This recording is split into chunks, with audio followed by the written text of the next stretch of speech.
Okay, we're live, but we got to let it breathe just for a moment here while we bring on our Facebook group here, our entire community. Got to get everybody under the same roof, letting it breathe like Quinn Miner's belly, a little something like that. I like the way that sounds. Welcome in, everybody, to the Huddle Up podcast, presented as always by Mile High Huddle. I'm your host, Chad Jensen, and with me, my fellow football priest and the deputy editor of MileHighHuddle.com.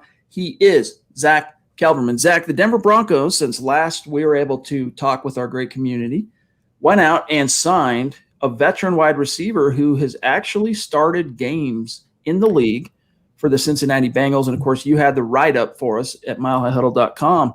Drop some knowledge. Who is this guy, and what does he bring to the table?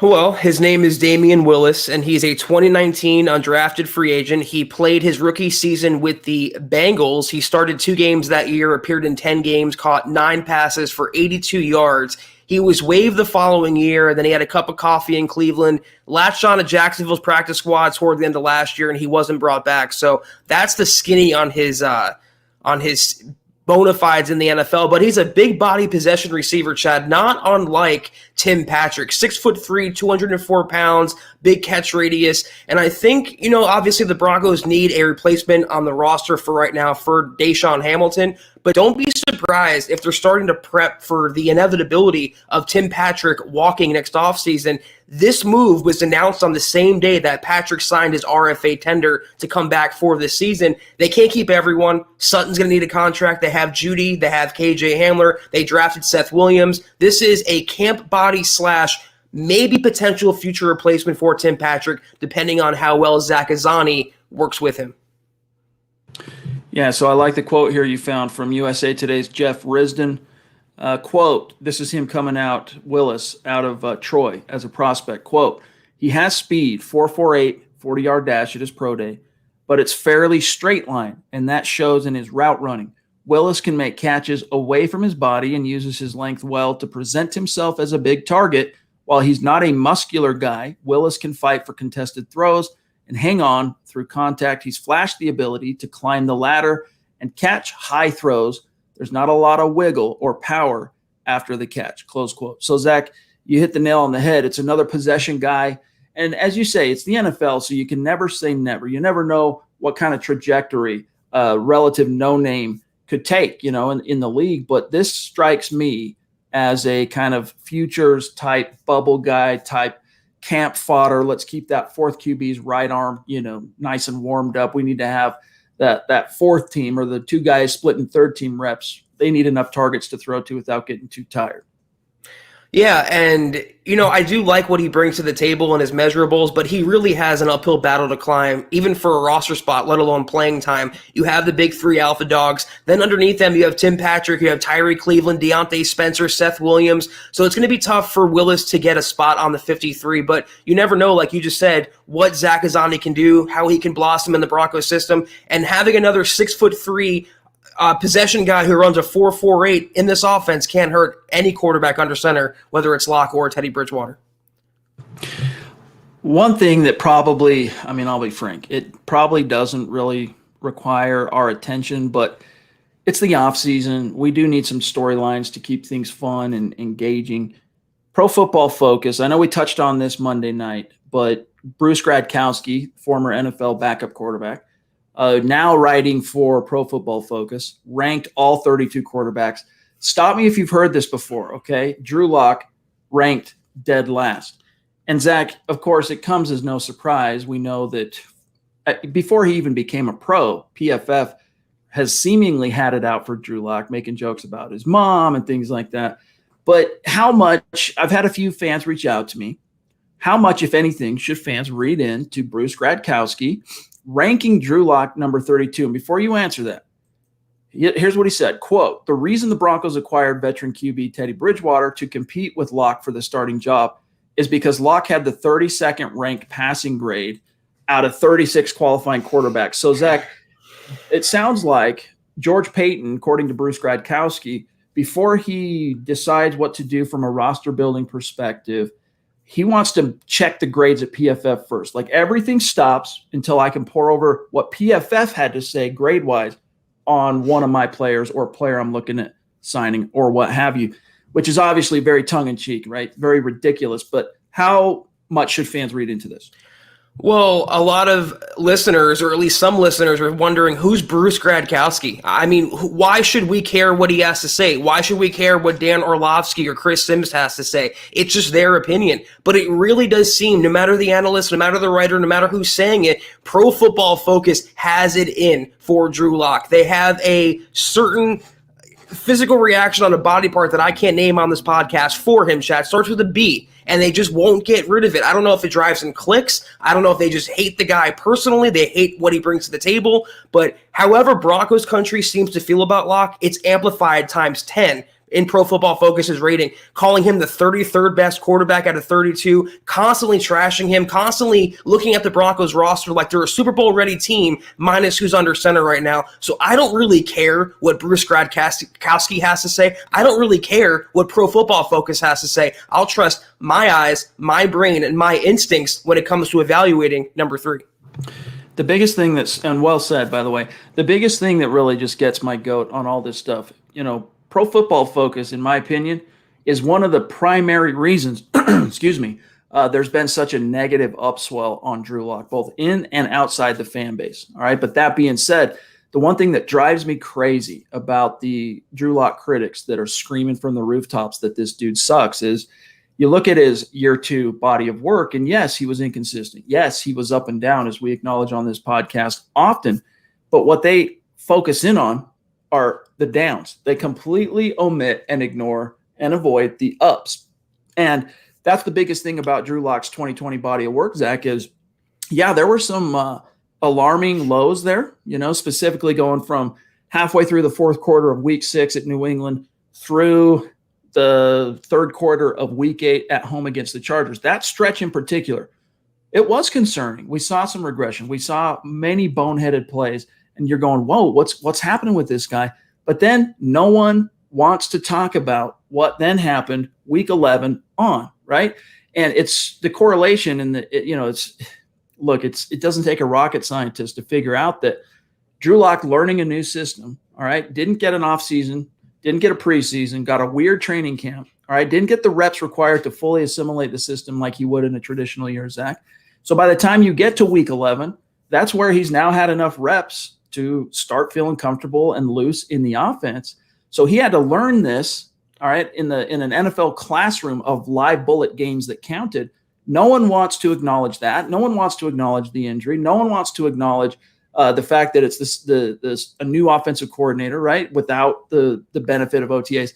I just wish that if the critics, when they came at Drew, came at him, whatever their assertion is, all right, assert your point, whatever that take might be, Zach, but then also acknowledge the fact that, hey, he had some unique obstacles specific to Drew, specific to the Denver Broncos that factor in to the macro picture of what we're talking about in a now 3rd-year player.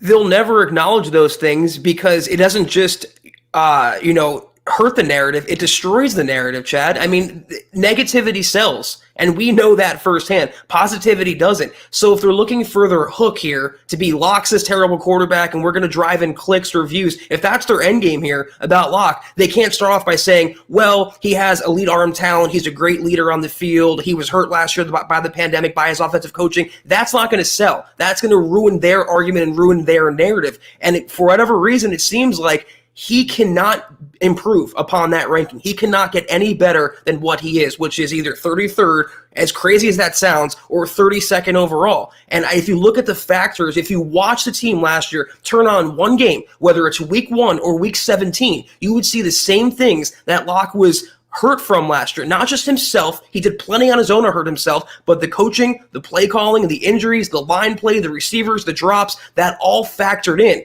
But Pro Football Focus, as great as they are for stat gathering and data and all that stuff, they really fall short, as Boggin says in another comment here, when it comes to opinion making, because it's so biased. They don't even try to hide it anymore. It's pure bias against Locke in Denver. Biased and subjective. Boggins, thanks for the super chat, buddy. We're going to talk about this topic here because Sam Monson actually had a relatively, it's rare to see an insightful PFF article on the subject of Drew Lock. But as you say here, PFF has all posted that Drew has a 6.4% big-time throw rate in 2020, which was 7th best in the NFL. Yes, and we're going to talk more about that. But tonight, we are excited because it is Wednesday night, which means it is a superstar segment.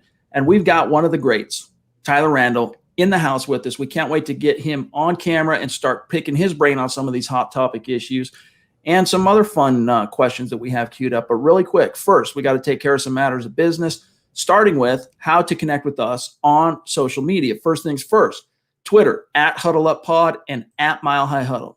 If you connect with those two accounts on Twitter, you're not going to miss anything pod related. You're not going to miss anything announcement wise or breaking Broncos news and analysis. Follow our producer, Buana Beast, on Twitter, @JohnKMHH. My partner, Zack Kelberman, @KelbermanNFL. Myself, @Chad and Jensen. And speaking of connecting with us, all right, make sure you're also liking and following the Huddle Up Podcast Facebook page. If you want to enter into our weekly drawings and giveaways for some swag, a hat, a t-shirt, a mug, whatever it might be, just make sure you navigate over to the Huddle Up Podcast page, like and follow, and you'll automatically be entered into those drawings. Open it up on your phone, just search Huddle Up Pod, or there's the actual link on screen, facebook.com/milehighhuddlepod, and you'll be right there. Also, speaking of Facebook, become a supporter if you want access to our VIP premium video and podcast content, which includes Kelberman's Corner every Sunday at noon Mountain Time and the Trickle Zone every Saturday at noon Mountain Time. Want to sign up? You just go to the page, facebook.com/milehighhuddle. You'll see the big blue button at the top. Become a supporter. You click that, you're in like Flynn, and you'll get access to that. And you're supporting the cause, contributing to keeping the lights on here at our podcast, video stuff, all that content. It is funded by you, the community. So thanks to all of you who have pulled the trigger on becoming a supporter. And then last thing here, gang, make sure you head on over to the merch store, huddleuppod.com, and get yourself a hat. Get your swag on. Mug, t-shirt, whatever it might be. Another great way to support what we're doing here. Rep the brand and also rep the team colors. And if you're not in a position to do those things, it's all good. We just ask that you are, number one, making sure that you're subscribed. Number two, like this video if you want to help get this content in front of other Broncos fans who just don't know that this community of fans exists out there. All right, especially on YouTube and Facebook. You like the video, it increases the chances manyfold of getting this content in front of fans just like you. And then three is, look, if we're doing a good job for you, or at the very least, if you respect the effort, share this video and help us continue to grow and reach those new like-minded Broncos fans just like you. All right, now has come the time. We want to bring on Tyler Randall. And Tyler, he came to us over the last calendar year, and he came on strong, quickly established himself as a bona fide Super Chat superstar, and he's up there on the MHH Mount Rushmore. Let's bring him on and say hello. Tyler Randall in the house. What's going on, my friend? Thanks for joining us. How you doing, buddy? I'm doing great, guys. Thank you. I appreciate the opportunity to be here. Heck yeah, dude. We've been looking forward to this. We've planned it for a long time, so we are absolutely geeked up to have you with us. Now, we are going to get to some kind of fan-oriented questions. We want to find out how you became such a hardcore fan. You got a cool story on that. But first things first, on the subject of Drew Lock, all right, where do you stand? PFF, the rankings, all that. It's whatever. But what's your overall outlook on Drew heading into 2020, knowing he's got to, of course, fend off Teddy Bridgewater, etc.? Oh, yeah. So I know we've talked about it in length on here that it's almost being taboo to be a Lock fan at this point. But, I'm one to take that on because, my sides are not just based off of PFF, who has their own agenda. They want to prove their own points and all that. They do put out good work. They put out a lot of hard work, but they're definitely not the end-all, be-all. You do have to do your own research. You do have to do your own diving. And he has shown that he can make the throws. He can be electric. He just needs to put it all together. And I think another year, especially, referring back to how he was at Missouri, having 2 consistent years, and he blew up. And just the clips that we've seen so far, it looks like he's poised to do that again. And honestly, I wouldn't even be scared of Teddy if I was him, just because, he's got more talent. He's got more of a ceiling. Melvin Gordon recently, like you guys referred to, in the last pod was hyping him up, saying he's not afraid to take the deep shots, and those are the kind of quarterbacks that win games these days. So we'll get back to Locke in a minute. You mentioned research. You teased the research that you've had, Tyler. I don't want it to go to waste. You're a Druther, as they say, but you're also a big fan of Aaron Rodgers. So break out some of those stats as you would about Aaron and why he's such a great quarterback. We all know why, but you have at least one stat that blew my mind. Share us with the audience right now, A-Rod's best numbers. Most definitely. So I am a big A-Rod fan just by his early work coming into the league, putting in his time, paying his dues behind Favre of all people. We never thought he would get unseated, but they unseated him with a true talent. So going through some statistical diving, because I am a fan and I love doing data analysis, I found a couple of them that are pretty interesting about his career. He's got 412 total touchdowns in his 16-year career and only 86 interceptions. So he hasn't even hit 90, let alone 100 at this point in his career. So that's one thing that everybody preaches about, keeping the ball under, on your side, not turning it over. And most of the turnovers that are caused in Green Bay are receivers fumbling or running backs fumbling. It's not Rodgers throwing interceptions, because he had 4 this past season, and 2 of them ended up in one game. So he only threw picks in 3 different games. So he's definitely accurate.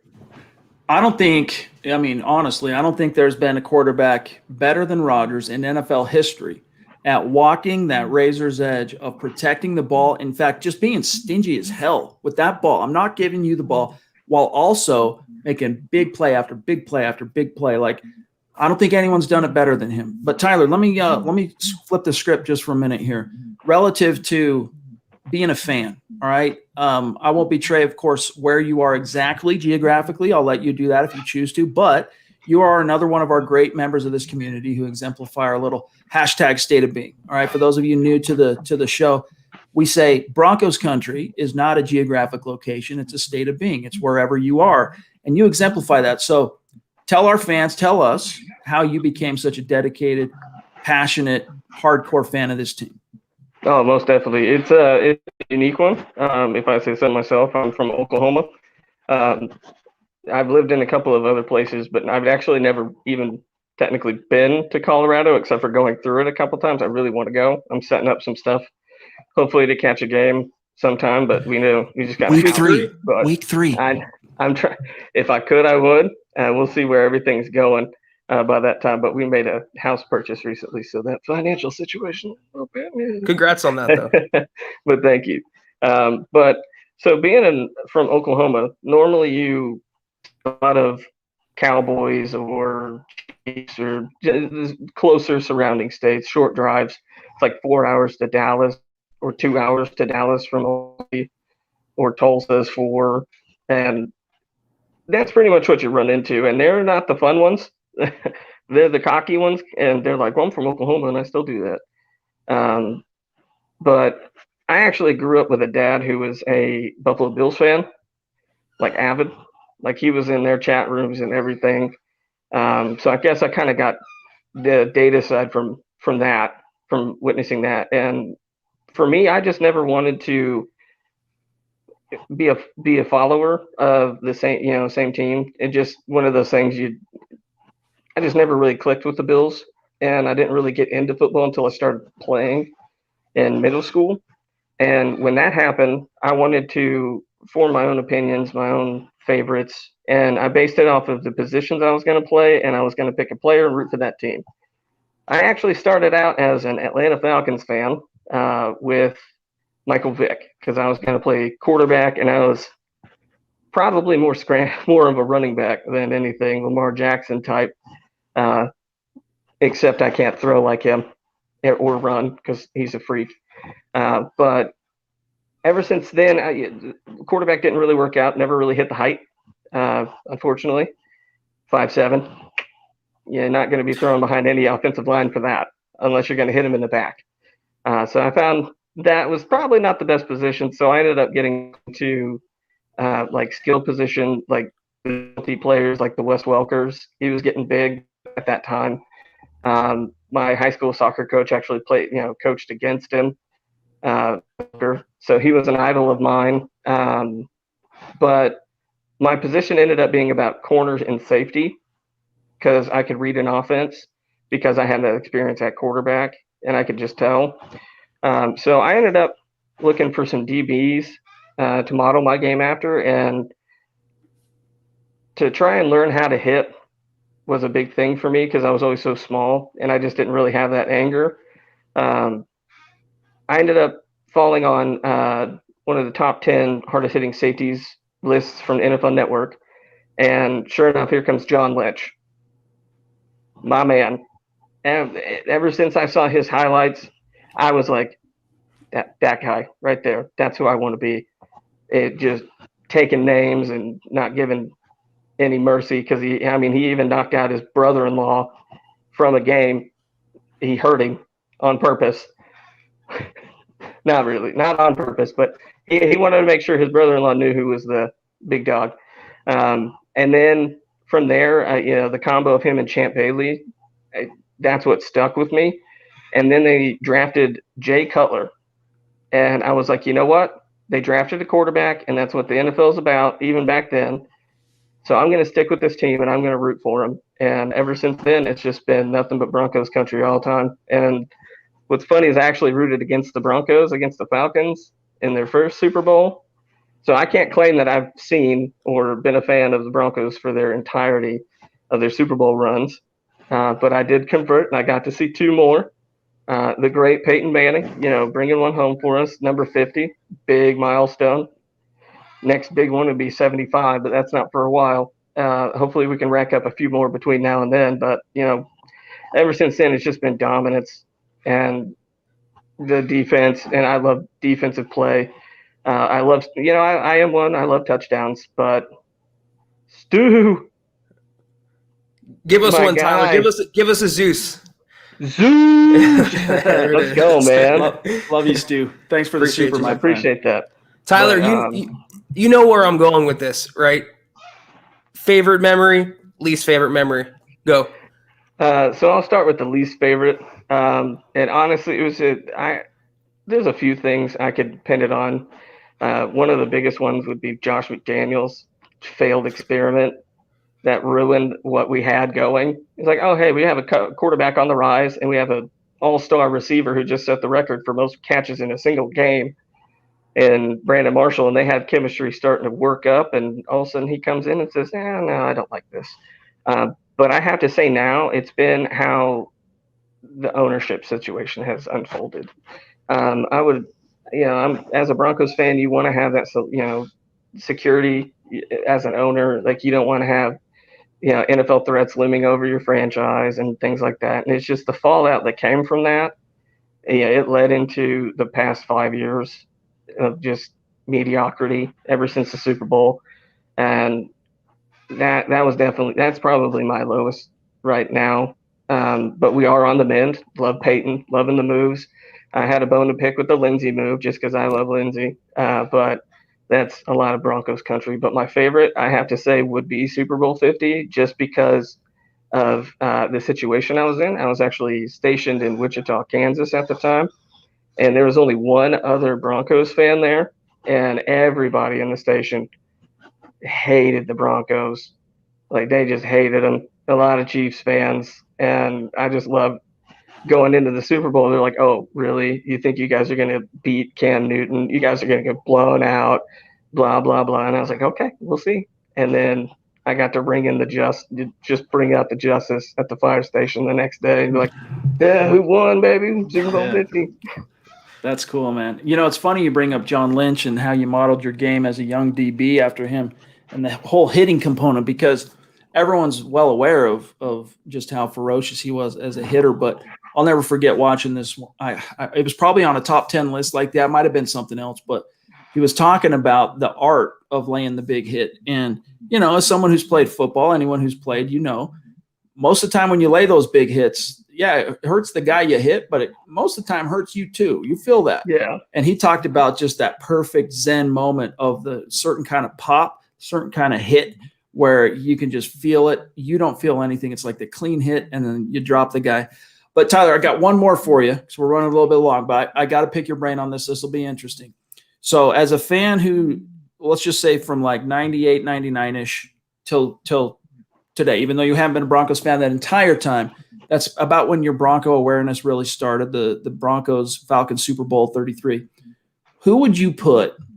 All right, now the Mile High Huddle, Mount Rushmore of superstars, I mean, we carved out, we're in the Rockies, right? We're not trying to make do with the little mountains out there in the Dakotas. We got room for multiple busts up there on our Mount Rushmore, but keeping it to 4, all right, who is your 4 Denver Broncos on Mount Rushmore? So that's actually like super easy for me. And they can interchange in the order, except for number 1. So I'll end on that one. But I'll say number 4, Steve Atwater. Number 3, Champ Bailey. Number 2, John Lynch. Number 1, the man, the myth, the legend, Von Miller. Wow, no Peyton, no Elway. That's a non-quarterback Mount Rushmore, Chad, that we've never heard before. It's very It's cool. It's cool Yeah. to have a different, a little different flavor. But Tyler, dude, thank you so much for giving us some of your time tonight. Oh.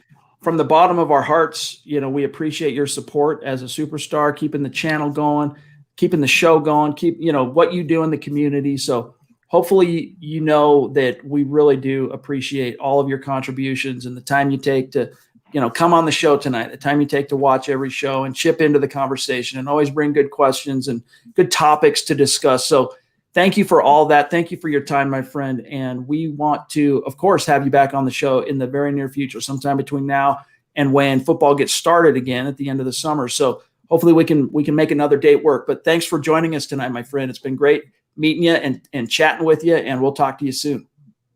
Yeah, not a problem. I'd definitely be up for coming back, and I appreciate you having me on. You guys have a wonderful rest of your night.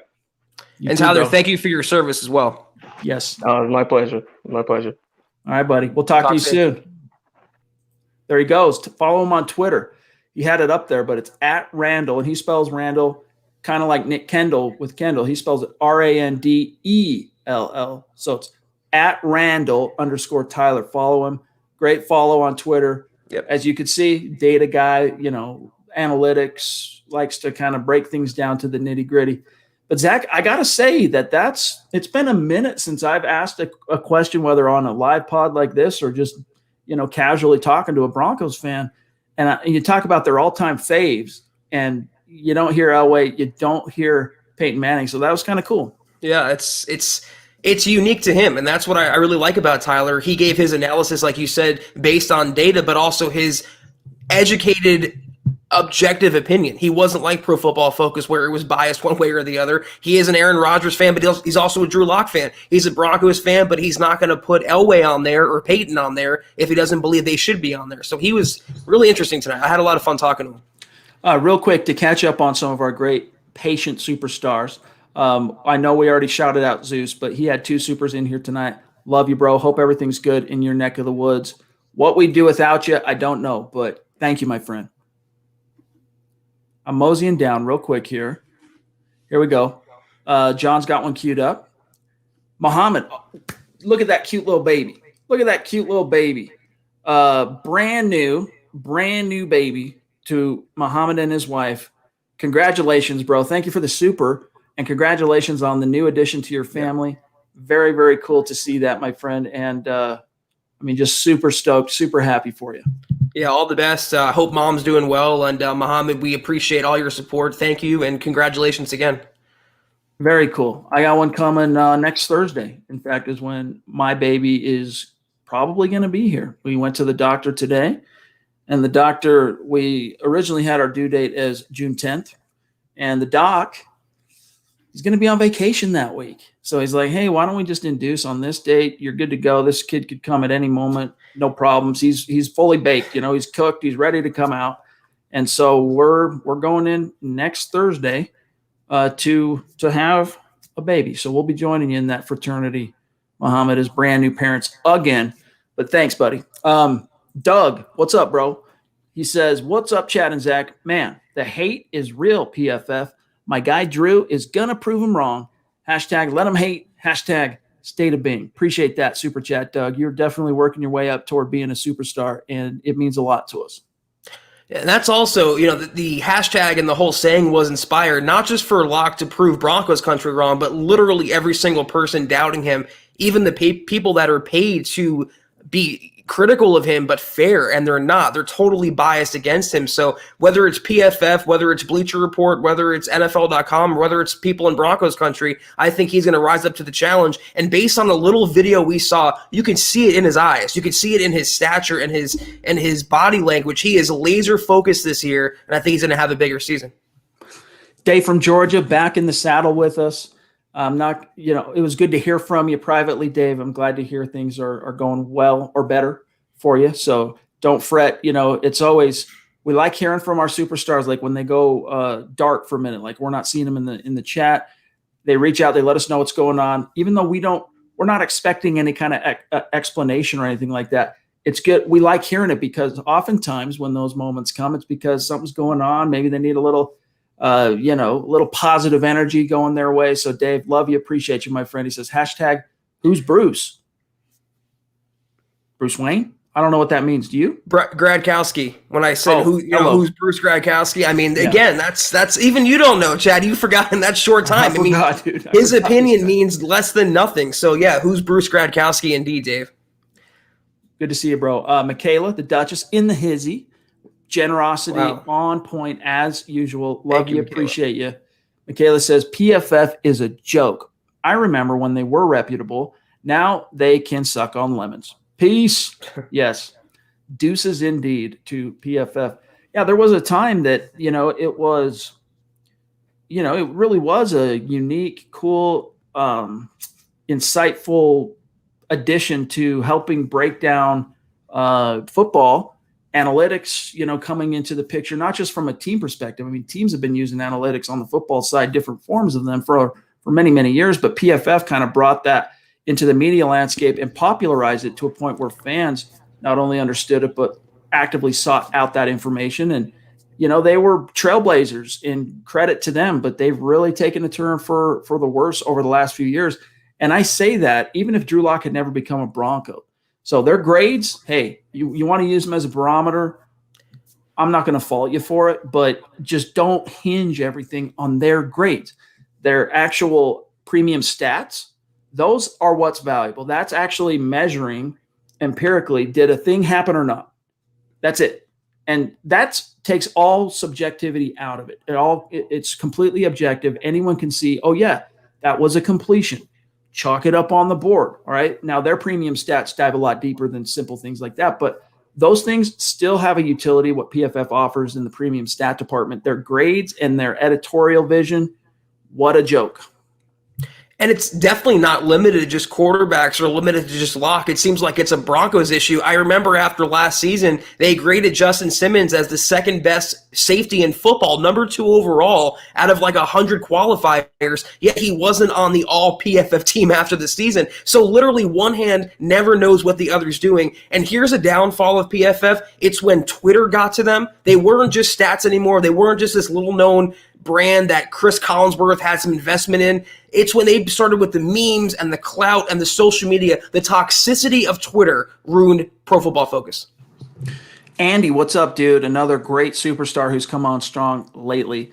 Great to have you. Thanks for the support, buddy. He says, PFF has had it out for Locke since before he was drafted. No surprise they still have takes that bash him. Hope he serves them a bunch of crow pie this year. Hashtag pro football frauds. I like that, dude. It's like Jake Plummer said, Jake is holding out and hoping that Drew Lock gets the last laugh on people like that and his naysayers. And I'm inclined to believe that he will. I just feel really sorry, and I don't mean to indirectly insult anyone out there. I just feel really sorry for people who take what's information that's presented to them and blindly accepts it as fact. without trusting their own judgment, their own eyes, and their own brain. If you watch Locke last year, in the second half of the season, you saw a quarterback that was a lot better than 33 overall. You saw a quarterback that was a lot better than what Bruce Gradkowski got. I can't even pronounce his name. It doesn't even matter what he deems acceptable in the NFL. I just wish the bias wasn't there, but it's the Broncos bias, Chad. It's been there for years now. Kane Dawson, what's up, dude? Great to connect with you on Twitter. Appreciate your support. He says, Zach, constantly bringing that fire. I love it. Let him hate. Love the shirt, by the way. Hey, dude, the shirt, you got to send us a selfie. All right, we'll put it up on MHH Instagram. Follow us over there, gang. At mile_high_huddle. Follow us over there. But, Kane, appreciate you, dog. HuddleUpPod.com. Get your own. Let him hate. Appreciate you, Kane. Kiaka in the house as well. Across the Pacific in Paradise in Hawaii. What's up, bro? Appreciate you. He says, first of all, it's PFF. Secondly, it's Bruce Gradkowski. Lastly, who the frick is Bruce Gradkowski? Exactly. Love y'all, Broncos country. Yes, touche. Well said. Well said. Just like an offensive coordinator, Bruce Gradkowski, he took his marching orders from his OC anytime he was on the field. It's good to see that following the editorial mandate, whatever's being, forced down his throat, no problem. Oh, Drew Lock's the worst? Okay. Enter, done, submitted. That's how it's flowing. Brian, what's up, dude? Thank you. Appreciate you, brother. He says, I believe in Locke, but I'm really scared. Zach, what do you think he means by that? I think he's scared to get hurt. And Brian, I don't really necessarily blame you. I mean, a lot of people are familiar with my past life watching the Jets and the quarterback nightmares that went on there. I don't blame you at all for wanting to be emotionally invested and kind of dipping your toe in, but not wanting to jump into the deep end. I understand. Listen, he plays really well one snap, and then he'll make you hold your head in disbelief in a bad way the next snap. But you have to ride with him if he's the quarterback of the Broncos. You have to go all in with Locke like he's doing. He's dedicating every resource he has, and he has been for weeks now, to becoming the best that he can be. And if he's not good enough, he's not good enough. But you have to take the chance. What does Wayne Gretzky always used to say, Chad? You miss 100% of the shots you don't take. So if you don't have any investment, you're not going to get any other reward that would happen if Locke blossoms this year. Yes. And BNS says, Zach, I'd say let him hate, but PFF hates all things orange, so it's redundant.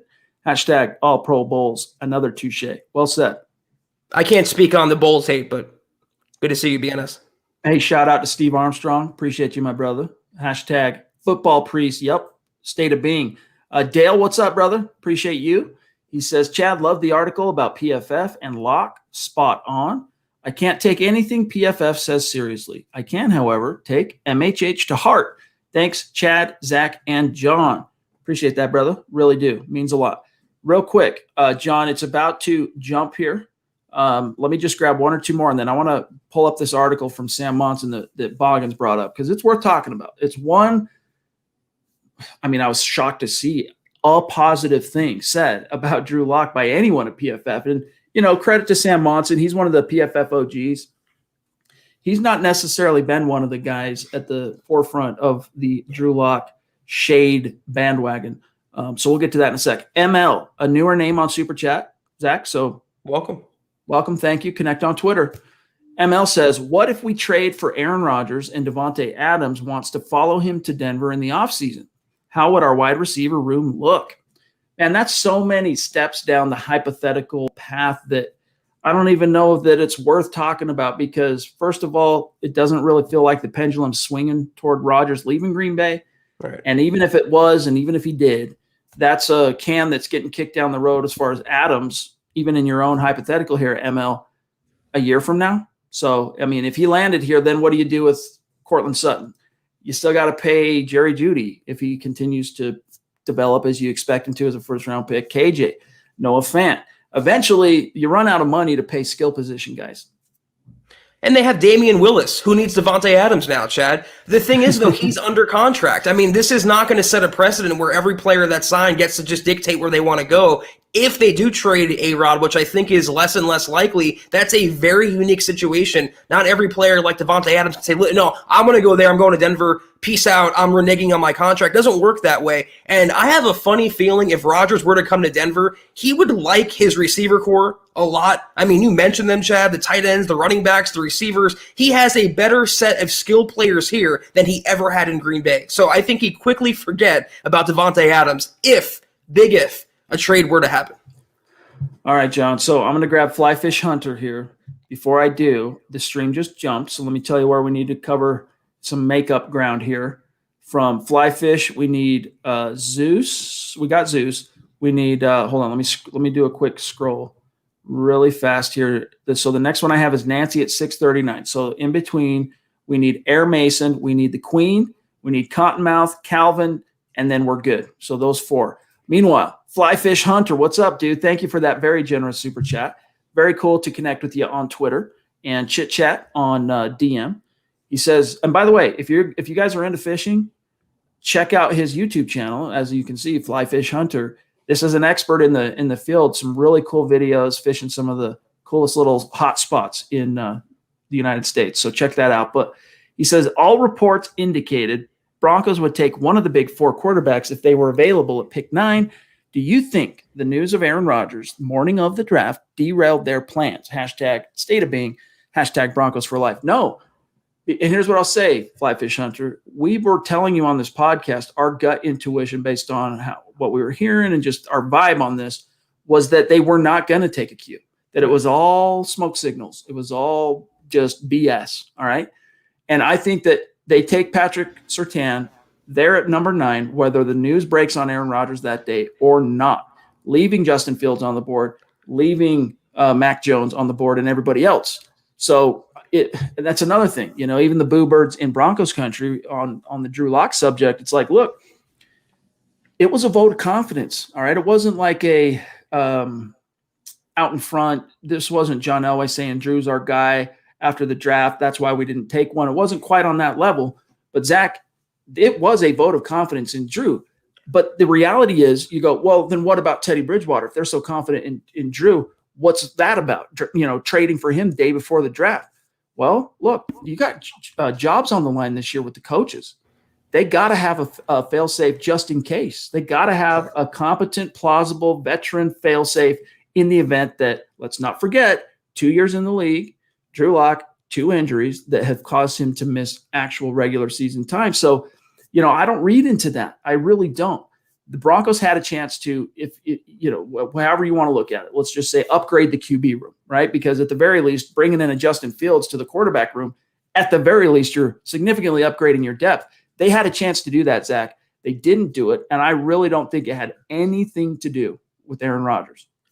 And could they show any less commitment to Teddy Bridgewater? They reduced his contract to 1 year for $4 million. They traded a 6th-round pick for him. And then even Bridgewater said he's coming in here with the expectation of being the backup. So I don't think it was in the cards to take a quarterback at number 9 unless it was Trey Lance. And that's just my opinion. But it seems like once Lance went off the board at number 3, any option or discussion about taking Fields or Mac Jones ended there. You take arguably the best defender, not just cornerback in this draft class. And I think that's what Peyton's whole objective was about. We've been saying that for quite a while now. So I don't think the Aaron Rodgers news derailed the Broncos' plans. I think the Fields and Mac Jones news was fake news. I don't think there was ever any serious intention of taking them at that spot. I think that was a media and fan creation sparked in part because of the animosity and vitriol surrounding Drew Lock. Well said. The Queen in the house. Talk about a day to celebrate. When we have Christy here with us, it's a better Huddle Up podcast. Here she is with a very generous super chat off the top rope. She says, I haven't been by for a bit. Been super busy. So good to catch a live. Good to see my guys and you all.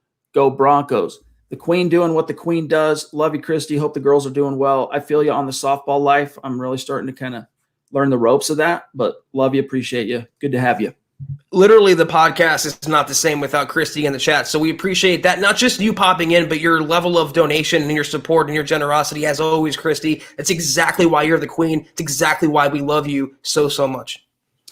All right, real quick, John, I'm going to take a break from Supers, and I just want to grab this little bit from Sam Monson, of Pro Football Focus. And in this article, all right, he's basically, the premise of this piece is the unlikely case that Drew Lock can be the answer for the Denver Broncos. And what he goes on in the body of the story to say is he compares him to an outlier. Like, yeah, let's not completely eliminate the possibility of him following in Josh Allen's footsteps and going from being written off to taking the league by storm. As unlikely as it might be, it's a possibility. Maybe, but don't get your hopes up. It was his main premise, and he throws a bunch of stats out there. But one of PFF's premium stats relative to the quarterback position, all right, is the big-time throw rate. Now, it is slightly subjective. It's not quite a objective measuring of did this happen or not. There is a little bit of bias and opinion built into this particular metric. However, Sam says, quote, what Locke does have working in his favor, though, is a high big-time throw rate of 6.4% last season. That figure ranks 7th in the league behind five-star quarterbacks like Derek Carr, behind five-star quarterbacks and Derek Carr. It's a higher figure than Allen managed. Allen's was a 5.8% big-time throw rate. And it shows that for all of Locke's inaccuracy, he has real upside. Big-time throws are PFF's highest graded passes. Generally, they are deeper down the field into extremely tight windows or a combination of both. And they aren't just a nice thing to see in a quarterback. They materially matter to an offense. An offensive drive ends in a score 60% of the time when there is a big-time throw during it. A quarterback who can repeat that skill is a huge boost to an offense if, here's the rub, he can avoid plays that offset or negate those plays. Last thing I'm going to read here, Zach. Herein lies Locke's current struggle. As good as his big-time throw rate is, his turnover-worthy play rate is problematic at 4.5%. His career rate would rank 35th out of 42 quarterbacks in 2020. Again, though, we can draw a parallel with Josh Allen, whose rookie season saw him post a turnover-worthy play rate of 5.1% before cutting 0.8 percentage points off that each subsequent year. Locke hasn't shown that development yet, but as we mentioned before, his sum playing time right now amounts to around only 1 year of play, close quote. So, Zach, this was one of the few insights from PFF that I've read since Drew Lock became a pro that I'm like, yeah, this is actually insightful because this is what we keep talking about with the ups and downs. Even John Elway, Drew was up and down at the end of the season. The ups, the downs. Everyone wants to focus on the downs, but the ups have been mouth-watering, like killer ups. I mean, the Carolina game, 280 yards passing, no interceptions, 4 touchdowns. Games like that, and that's a complete game. But these big-time throws, you see that, Zach, and you go, that's what we're talking about. And then, of course, the boneheaded turnover or whatever might happen, and you're like, man, if you could just cut those out, this kid could be onto something. That's what he's trying to work through. That is the plight of every very talented, toolsy young Q coming out of college into the pros. They have to work through that learning curve. And many fans and almost all of media, local and national, they want to skip that. They want to throw the baby out with the bathwater and say, no. Drew Lock is unique in the universe of football. He doesn't get the learning curve. He doesn't get the developmental time. He doesn't get the benefit of the doubt. We're going to crucify him. In this case, Monson, I think, is providing some, from an editorial perspective for PFF, some much-needed balance for Drew. Yeah, and D. Brown in the comments, we've warned you before, but you're getting a little carried away again by, with your opinion on Locke, so kind of settle down there. And listen, people accuse me of being biased for Locke, and I'm going to dispute that right now. I don't need his big-time percentage stat to know that he has upside, Chad. That stat means nothing to me, just as the negative stats mean nothing to me. It's all in the eye test. If you needed 2,000 words and numbers and stats and analytics to tell you that Drew Lock is an inconsistent young quarterback who's still growing, who has upside but also flaws, I don't know what to tell you. It's all right in front of you. But if you deny the fact that he got better last year, that is just your own personal bias, 100%. And by the way, honestly speaking, to guys like D and anyone else who has this perspective, where are we getting carried away with Drew? Like, what have we said that is a bridge too far about Drew? I want to hear it. Put it in the chat. John will keep an eye out for it. Cottonmouth78, what's up, dude? Good to have you in the chat tonight. Thank you for your support. He says, you guys aren't Shermer fans, so who would you like at OC? Also, if Fangio doesn't cut it, who would you like as head coach? And do you think Vic would stay on as DC if he lost the head coach job? That last one is a hard no. Who would you like at OC, Zach? if Shermer gets the can after this year and they rehire and all that stuff, who are you thinking? I mean, take your pick. You can have Eric Bieniemy, Kellen Moore, Greg Roman, Brian Daboll. There's so many talented minds out there, Chad. Even Mike LaFleur, after 1 year with the Jets, he's going to be probably a head coaching candidate after his work with Zach Wilson. So any either young to moderately aged offensive mind, I just think the next head coach, regardless, 100% has to be of the offensive side of the ball. They cannot continue going against the grain and hiring a defensive mind. In a perfect world, if you could do that, you go get a great offensive head coach and you can keep Vic, great. It just doesn't happen that way. When that happens from a PR perspective, it's almost like exercising a demon. It's not that Vic at that point would be a demon, but it's just hey, we fired a head coach. What kind of signal are we sending to our fans if we keep him on even as a defensive coordinator? It's from a PR perspective, they just like to keep it simple. That's it. He's fired. He's no longer with the organization. That's that. All right, we got one here from Air Mason 14. What's up, dude? Thank you for the super. Honest opinion on Justin Fields. Zach, your thoughts? I'm not as high on him, I believe, as you are, Chad, and most out there. I think he's a nice, talented prospect for sure. He had a lot of success in college. He has a lot of mouth-watering tools. I just don't see the hype that he's getting from the outside media where he's this, bench Andy Dalton now, put him in. He's going to have a 10-year career. He's the next Deshaun Watson, next future All-Pro. I have him distinctly under Zach Wilson and Trey Lance in this draft class based on upside. I think he's going to have a nice career, but the way they're projecting him, I think, is a little out of control. Just my opinion, though.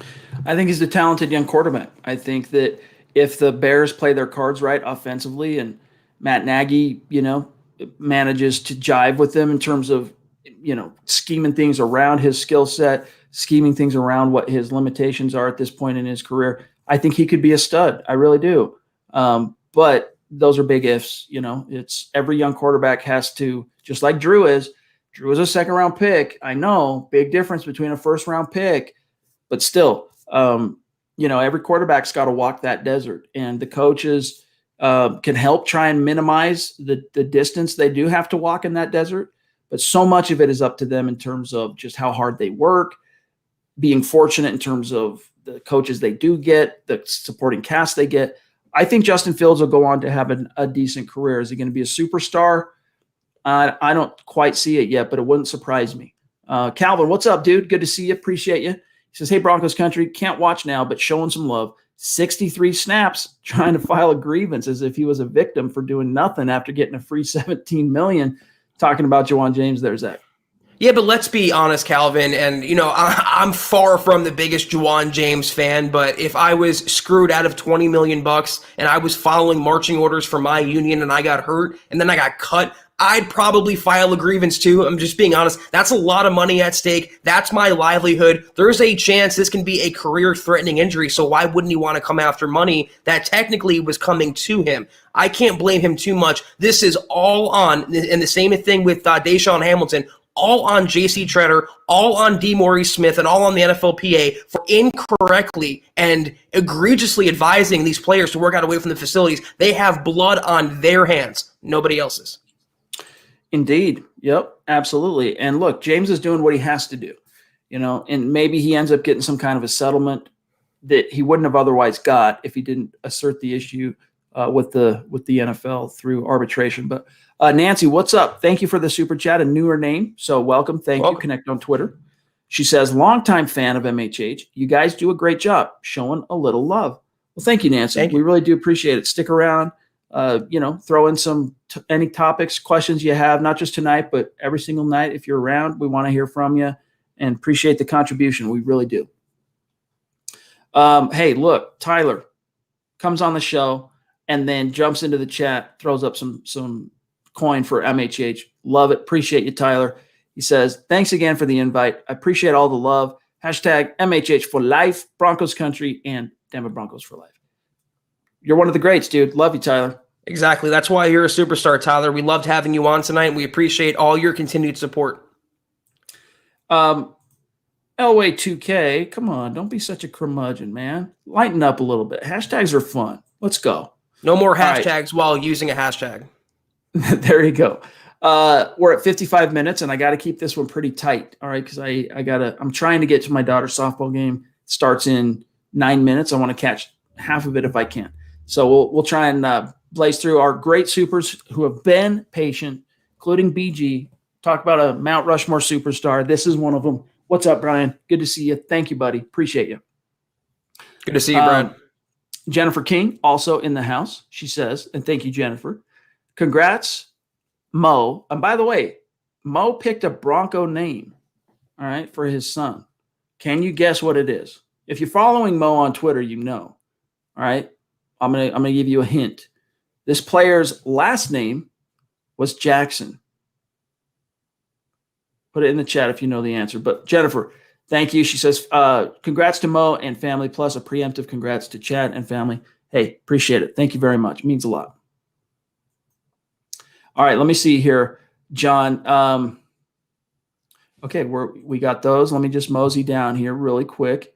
I'm trying to think if we missed any news. The Broncos hired – well, we didn't talk about the fact that they hired because we left Monday night. Tuesday, the Broncos hired a new – it's hard to say at this point, like who is actually going to be George Payton's true number 2? Like who's his Matt Russell going to be? You know, who's his George Payton going to be relative to the Vikings GM Rick Spielman? So, of course, we know that they hired Kelly Klein. All right, she's going to be – it seemed like she was going to be the number 2. But then they hired yesterday as a senior personnel executive, Roman Pfeiffer, Zach. He of the former, as a player, New England Patriots fame, right? He won 3 world championships with the Patriots in that early 2000s dynasty. 14, 15-year veteran linebacker, got into coaching. In fact, he was an assistant linebackers coach in Denver under Josh McDaniels. Then he went from coaching to scouting ranks, washed out of the NFL for a few years, worked for the UCLA Bruins and in player development. Then he went back, got hired on to be an area scout for the Detroit Lions, and now he gets this bump, Zach. Now he is George Payton's, quote, senior personnel executive. It's hard to say at this point who the number 2 is. I'm leaning toward Kelly Klein because of her past working experience with George, but 2 momentous hires, and then they went out and hired a new scout today as well. Yeah, and I actually saw a glowing endorsement from that scout. I don't want to butcher his name, but I believe it was Ryan O'Halloran who spoke to a league source, and the Broncos are getting a good one with their area scout. He's a very well-regarded kind of guy, good eye for talent. And the same thing for Roman Pfeiffer. And what I like about him is he has college experience, which is recruiting experience. So he has that selling point, that selling aspect, that showman ability, not just eyeing talent, but also securing talent and doing what he thinks is best for the organization. I like the Broncos are going to players' roots. They're going to different areas of the tree, different branches. They hired historically the highest ranking woman executive in NFL history, now Roman Pfeiffer of Patriots fame. So I love what Peyton's doing. And Chad, we said this on Monday's show. Don't be surprised if there's wholesale changes in the Broncos front office. This is what new GMs tend to do every single year. Once the draft is over, they get their own guys in the building. So it could be the clock ticking for Brian Stark. Saewon Joe. That's how you say his name. Saewon Joe, for That's what it's worth. So lots happening in the Bronco front office, for what it's worth. I just didn't want to miss out on that news. We also saw that the Broncos agreed to terms with their first-round pick. Patrick Surtain is officially locked down, signed. 4-year deal, of course. It's worth just shy of $21 million. He's going to get $12 million plus in his signing bonus. So fully guaranteed. You know, he's locked in, which is good to see that little piece of housekeeping is done. It's not going to stretch into the summer. And usually when you see the first round guy sign, the other ones quickly follow in a domino effect. Now it's time for the games to begin for PS2. Amen. Jason Christopher, what's up, buddy? Good to see you. He says, hey, guys, been a while. Thank you for putting out amazing content and being the voice for those of us who still believe in luck. Hashtag let them hate. Love you, Jason. Thanks, buddy. Again, guys, I want to know, for those of you who think our Drew Lock takes are a bridge too far, where are we, has hyperbole set in? Where are we overhyping Drew Lock at this stage? I want to hear it. I want your take. You notice, though, that answer did not come because there is no answer, because we're not. That was an overreaction. I think we're very, very objective and very fair about Locke. We say, listen, we want him to get an opportunity, but if he gets that opportunity and he falls on his face, he should be out. He shouldn't have a long leash. Nothing should be handed to him. And if we were Locke apologists, if we were just so in bed with him, we would be making those statements, but we haven't and we won't. What's up, Albert? Good to see you. One of our Facebook super supporters.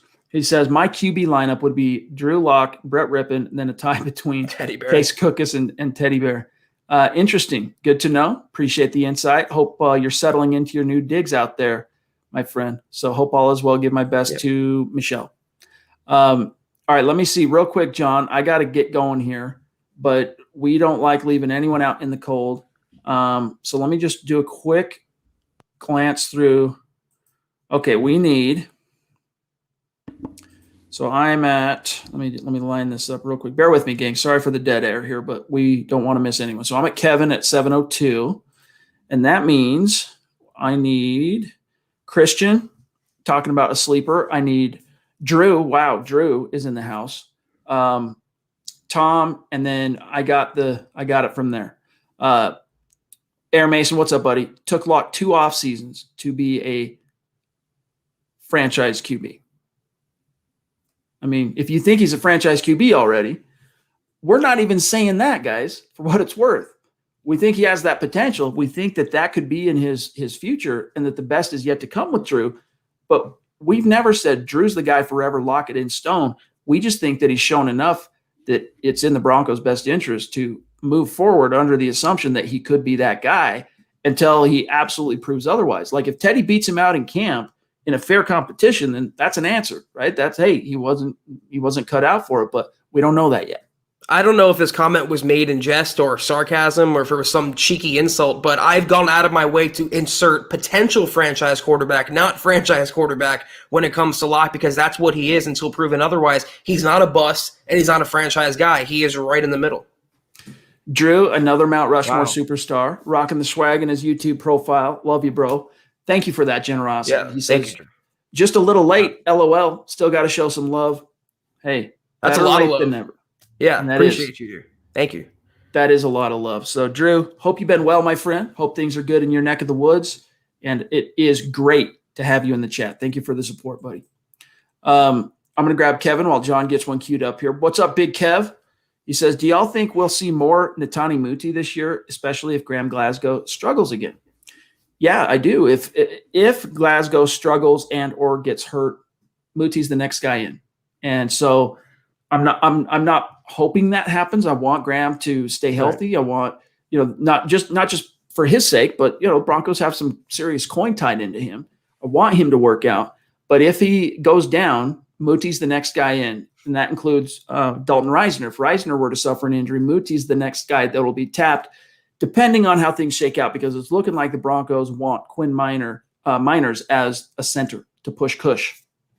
Yeah, I wasn't hoping that Glasgow struggles. I was hoping we see more of Muti because he was so impressive in his limited action last year, especially in run blocking. We say it all the time. The guy is just so strong, so powerful, and his hands were so thunderous. I want to see that on a consistent basis week in and week out. But he's a good backup to have for now, growing under Mike Munchak, while hopefully the Broncos get their money's worth, like you mentioned, out of Glasgow. Dave again. What's up, bud? He says, what's y'all's take on Javonte Williams? After watching film on this dude, I think he'll take Melvin's job sooner than people think. Let him hate Broncos country. Yeah, he's a bona fide threat. This dude is no joke. Melvin knows that. This dude, Javonte Williams, he's the truth. And he's a former linebacker. He was a great student, very smart, academic guy, and talented. And one of the things you got to love about him is two things. He lays the wood. He looks to inflict the pain as the ball carrier. I love that. We saw that in a far less talented guy in Juwan Thompson many years back. Not too many years, but a few years back. Juwan Thompson was that type of a guy, also a converted linebacker at Duke. He didn't have 1/10 of the talent that Javonte Williams has. All right. So there's that as far as what Javonte Williams brings to the table. And he's just, he's a good receiver out of the backfield. He can do it all. But what I love about him, Zach, he's still got plenty of tread on his tires, because he shared all those snaps at North Carolina with Michael Carter. Exactly. I was going to say he's used to, being in a committee role and having to fight for his carries and earn that top dog.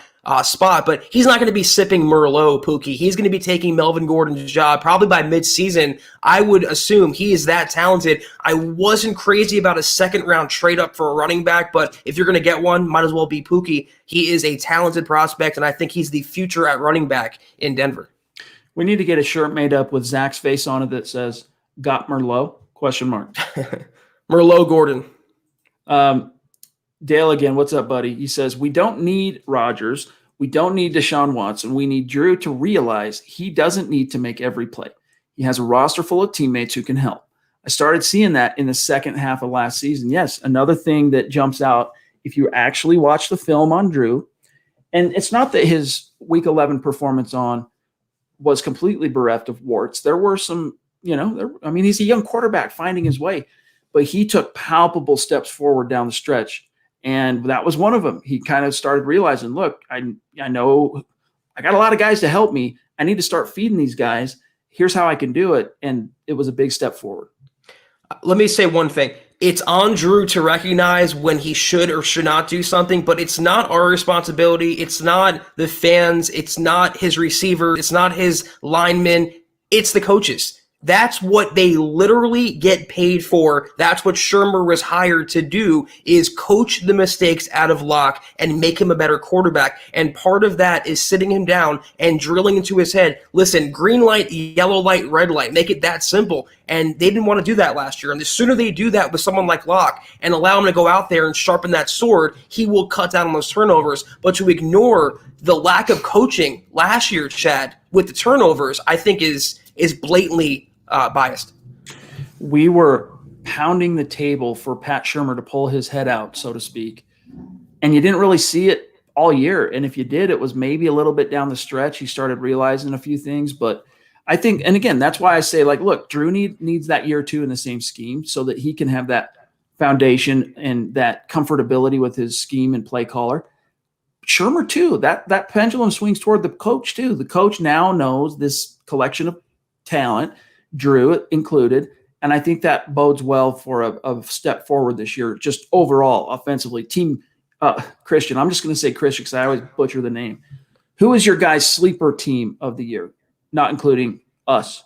Appreciate you, Christian. Zach, who's your sleeper? I have two deep sleepers. One is Cincinnati. If Joe Burrow comes back healthy, I really like what he was doing last year, and if they can get that defense under control, tough division, but I think they're ascending. And also, it sounds crazy, but the Jets, if Zach Wilson, if they hit on him, they have an offensive line now. They have Robert Salah, who should work wonders with that defense. They can make a run for the money in the AFC East. Those are two teams off the top of my head. And also, I see Miami. That's not really a sleeper, though. They were making a lot of noise last year. And I don't know about Dallas being a sleeper team, but I think they're going to make a lot of noise in the division with Dak healthy again this season.